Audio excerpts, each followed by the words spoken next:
하나금융투자의 박문환 이사 연결해서 자세한 이야기 들어보도록 하겠습니다. 안녕하세요. 네, 안녕하세요. 네, 이사님 오늘은 어떤 이야기 준비해 주셨나요? 네, 지난 7월 25일 방송에서 잭슨홀 미팅에 대한 저의 생각을 정리해 드렸었습니다. 이모 금융인이라면 잭슨홀 미팅에 주목해야만 하는 이유를 설명을 드렸었는데요. 이번에는 과거와는 좀 많이 분위기가 좀 달라졌었습니다. 어떤 점이 구체적으로 달라졌냐면 저는 제 개인적으로 두 가지 정도의 큰 변화를 느꼈었는데요.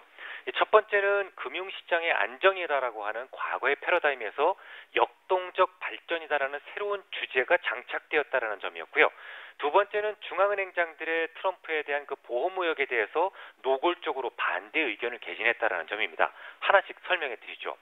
이 버냉키 시대로부터 지난 그 10여 년 동안 매년 잭슨홀에서의 주된 주제는 결국 금융시장의 안정이었습니다. 그럴 수밖에 없었던 것이 2008년도 금융위기가 시작되고 나서 글로벌 시장은 심각한 침체가 지속되어 왔었으니까요.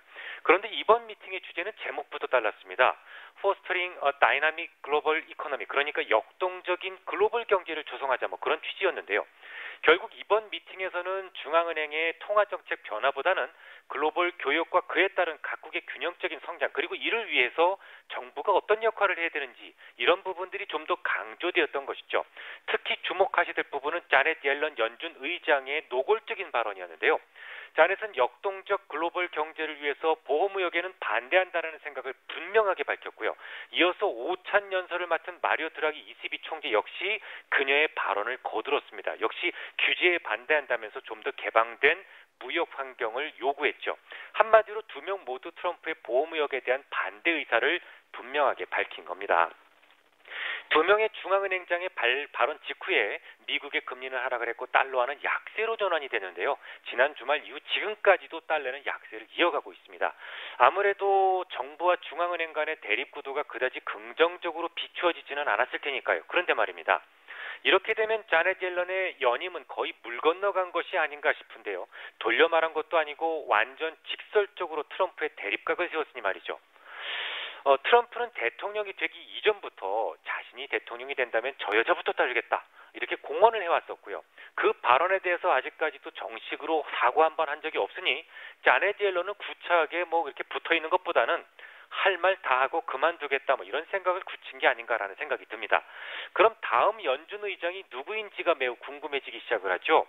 월가에서 가장 유력한 사람으로 게리 콘 국가경제위원회 위원장을 들고 있는 것 같습니다. 일단 그를 긍정적으로 보는 이유가 트럼프의 색깔과 맞는다는 것이죠.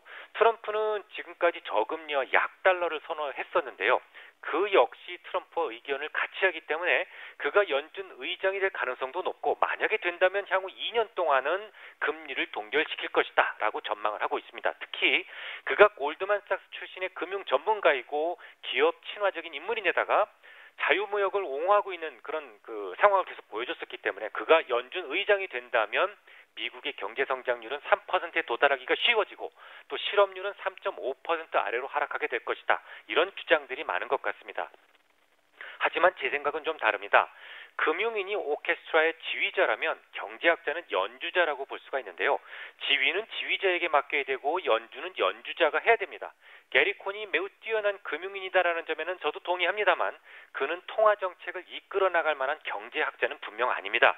연준 의장은 반드시 자격이 있는 경제학자 출신이 되어야만 하는데요. 과거에도 그런 실수를 한 적이 있었죠. 통화정책과 거리가 먼 월가 출신 윌리엄 밀러를 연준 의장으로 지명한 적이 있었지만 결국 그는 통화정책을 제대로 이끌지 못했고 임기를 모두 채우지 못한 채 중간에서 내려왔던 적이 있었습니다. 게다가 지금은 1929년 이후 최악의 경제 침체를 막 끝내려는 시점이기 때문에 여느 때보다 더욱 두터운 경험치가 필요합니다. 지난주에도 말씀을 드렸습니다만 과도한 양적 완화 이후의 신경제에서는 많은 경제 지표들을 새롭게 해석하거나 혹은 폐기해야만 하는데요.